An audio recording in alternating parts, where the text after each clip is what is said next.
All right, so buckle up because today we are diving deep, deep, deep into the mind of Strong Bad.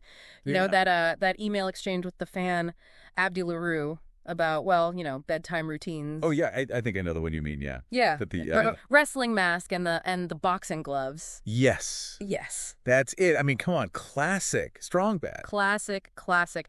Right off the bat, though, it's just such a great example of how he takes these, like, seemingly straightforward questions Mhm. and just, like, twists them into these explorations of, like, surprisingly deep stuff. Exactly. It's never just about the question on the surface, is it? Never. Not with Strong Bad. So for anyone who hasn't experienced the joy of this particular email, Abdi LaRue, big Strong Bad fan, writes in and he's like, "Hey, Strong Bad, like, do you actually sleep with the wrestling mask on? What about the boxing gloves? The important questions and, like, With big just ones. the big ones." And Strong Bad, well, he could have just, brushed it off or whatever. But no. He goes full Strong Bad on it. He's like, "Well, that's a stupid question, Abdi. Do you take off your face and hands before you go to bed?" Like, whoa. Okay, Strong Bad. Taking us there. And that's what I love. He could have just said, yeah, whatever, I take them off. But instead, he uses it as this springboard into this like whole philosophical thing. Right, and it just keeps going. He doesn't stop there. It's like, and if so, are you some kind of robot? Wait, there's more. Oh, yeah. He's just getting started. He's like, and if so, what kind of powers do you have? Do you use them for good or for awesome? Oh, man, that's classic. So good. But see, even in all that silliness, there are these layers, right? Absolutely. Like when he's talking about taking your face off, it makes you think about, like, what even is identity? Is it just our physical appearance or is there something deeper there? I mean, it's kind of deep for a Strong Bad email. Right. And then, like, the robot thing, this was what, like the early 2000s? And he's already poking fun at this idea of technology taking over, right? Yeah. Like, are we all becoming robots? It's almost like eerily relevant today. Totally. I mean, he was ahead of his time, this Strong Bad. But then again, he is the self-proclaimed greatest criminal mind of our time, so. Oh, yeah, we can't forget about that little detail. Yeah. And I think that's part of what makes it so funny, right? Like this whole mastermind persona. And here he is just riffing on emails from fans. It's like Yeah. brilliantly absurd. Exactly. It's that perfect blend of silly and smart that Homestar Runner always did so well.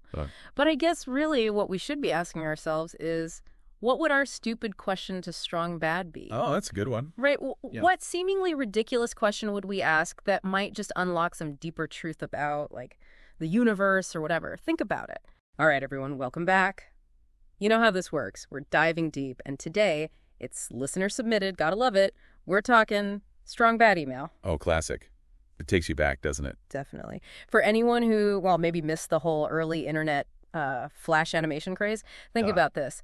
Picture a wrestling mask. Like, that's the face. Now add a permanently grumpy attitude. Oh, yeah, he's got that down pat. Totally. And here's how you talk to fans. Emails, but not nicely. This was the Wild West of online video, early Yeah. 2000s, right? You can get away with anything and humor. Way more direct. So, Strong Bad emails, for those who weren't bombarded by us older folks reminiscing, these were short animations, the Brothers Chaps, absolute legends. And the star, grumpy, kind of delusional Strong Bad, gets emails from viewers and answers them. Emphasis on the air quotes there. Big time. Because this episode, perfect example, right? Emails from, and I quote, Vinny C. Short, sweet. "Hi, Strong Bad. If you hate Hamsar so much, why don't you kill him? Vinny C." See, even back then, that juxtaposition kills me. Polite Yeah. sign-off, brutal question. The first time I read this one, I swear I lost it. Like, it's that contrast, asking someone to borrow a stapler and ending with, "yours sincerely." Totally. But that's what's so brilliant about early internet humor, isn't it? Taking something totally ordinary emails, right, and twisting it into something absurd. Oh, yeah, absolutely. You almost forget how seriously everyone online seemed back then. Pompous language, long signatures, the works. Ripe for parody. And the beauty of it all is in the execution. How does Strong Bad respond to this request to kill Hamsar? Well, picture this. Hamsar wanders in, clueless as ever, and... Oh, okay, you have to admit, even with the setup, you don't see that coming. Dark humor, for sure, but wrapped up in this bright, cartoony package. It's almost like the creators are in on the joke with us. Yeah, this is ridiculous, but that's the point. It's brilliant. And it works so well because of how they use visual storytelling. No dialogue from Strong Bad after that. Hey, Hamsar. It's all about the timing, the sound, the pure animation of it all. It's true. It really showcases how limitations, like the whole early internet aesthetic, could actually make things funnier. Exactly. Force them to be creative. They couldn't rely on fancy graphics or anything. So it was all about visual humor, making the audience fill in the blanks. Like think about silent film comedy, same principle. And here's where it gets really interesting, because it wasn't just about slapstick, right? Remember, Strong Bad's sign-off. This is gold. Keep sending me your questions, and I will keep making fun of your punctuation and spelling. Oh man, classic Strong Bad. Always got to get that last jab in. But it's also a great example of this self-awareness you see a lot back then, this playful obsession with online language. Everyone was suddenly a grammar expert. It's like those grammar police memes, but, a decade before memes were even a thing. Exactly. Strong Bad is totally tapping into that, the idea that online, even a comma out of place, is fair game for mockery. And that's what makes it so brilliant. It's this perfect storm of humor, interactivity. Remember, it all started with a fan email and that raw, early internet charm. It really makes you think, doesn't it? About how the internet has shaped storytelling. How different is a Strong Bad email from, say, a viral TikTok or a meme that sparks a whole debate? Something to ponder. But for now, folks, if you haven't already, do yourself a favor, go watch some Strong Bad emails. Seriously, they hold up. Oh, they absolutely do. Timelessly ridiculous. That's the perfect way to put it. And that is a wrap on our deep dive. Until next time. Ever get into those arguments, the ones where someone's logic just makes you scratch your head? Oh yeah, all the time. Right? Okay, maybe this is just me, but has anyone ever tried to tell you that, because they put mayonnaise on pizza, pineapple doesn't belong? Okay, that's a new one. It's a thing, I swear. Oh. But that's the kind of thinking we're diving into today. Really digging into the depths of bad pizza takes. Well, yeah, not exactly, but close. We're looking at how sometimes even the silliest stuff can reveal these really deep ideas about logic and reasoning. And our unlikely guide for this journey, this might surprise you, it's Strong Bad. Strong Bad. Now we're talking. That's interesting. I know, right? I mean, I knew we were going to be talking about something interesting today, but Strong Bad, I love it. Strong Bad emails, for anyone who might not be familiar, are like this internet goldmine from the early 2000s. Yeah, like this total classic web series, just pure absurdist humor. Exactly. And amidst all the wrestling masks and email rants, there's this one where a viewer, Tyler, asks Strong Bad the most burning question of our time. Hit me with it. How do you know if someone's butt is stupid? Okay, I'll admit I wasn't expecting that. Right. But the best part is Strong Bad doesn't just brush it off. Instead, he invents this whole logical principle.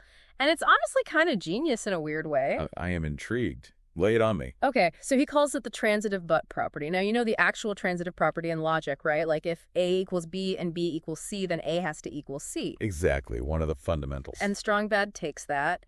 And, well, he basically says, and I'm quoting here, the stupidity of someone's butt is greater than or equal to the stupidity of that person's head. You've got to be kidding me. He actually said that. Oh, it gets better. He even writes out a whole mathematical formula for it. No way. I have to see this. Oh, we'll play the clip in a second, but just picture this Strong Bad at his computer with this poorly drawn diagram of Homestar Runner. And he's got Homestar's head labeled stupid head, and, well, you can guess the rest. Well, Strong Bad. It's amazing. Right, and that's what makes it so brilliant. It's this totally absurd example, but it highlights this real logical fallacy that we see everywhere. Just because two things are associated, right? Someone's intelligence and well, you get the idea. Doesn't mean one actually determines the other. It's like those ads that tell you need the latest phone to be happy. Exactly. Or those stereotypes that judge someone based on, I don't know, where they grew up or something. Yes, it's judging a book by its cover. Yeah. Or should we say judging a person by their transitive but property. Exactly. Yeah. And we encounter these kinds of flawed logic all the time. Recognizing them is like this superpower for critical thinking. It's amazing how a joke from a Strong Bad email can make you see those things so clearly. Humor's a powerful tool. It makes you laugh, but it can also sneak in some really profound ideas when you least expect it. So next time you hear a claim that sounds a little suspicious, channel your inner Strong Bad. Question those assumptions.